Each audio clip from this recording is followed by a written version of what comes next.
বিশেষ করে আওয়ামী লীগপন্থী যারা ছিল তাদেরকে বিভিন্নভাবে হত্যা করে, পুড়িয়ে মারে, পা কাটে এবং তাদের বাড়িঘরগুলো জ্বালিয়ে দেয়। আমি দেখেছি সেই সময় মানুষ কীভাবে নির্যাতিত হয়েছিল এবং জামাত বিএনপির লোকেরা অন্যায়ভাবে সেই সময় যারা আওয়ামী লীগের সমর্থক ছিল বা আওয়ামী লীগের সদস্য ছিল তাদের বাড়িতে জ্বালাও পোড়া করেছে। আমরাও রেহাই পাইনি সেই সময়। আমাদের প্রতি চড়াও হয়েছে, বিভিন্ন মামলা হামলা তারা করেছে এবং সেখান থেকে আমরা বাঁচার চেষ্টা করেছি এবং সাধারণ মানুষকে সংগঠিত করার চেষ্টা করেছি।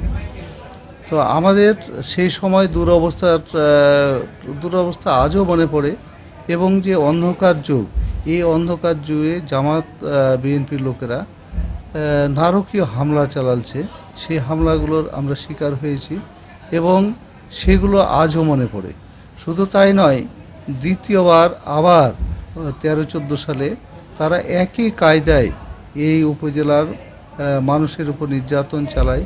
বিশেষ করে আওয়ামী লীগপন্থী যারা ছিল তাদেরকে বিভিন্নভাবে হত্যা করে, পুড়িয়ে মারে, পা কাটে এবং তাদের বাড়িঘরগুলো জ্বালিয়ে দেয়।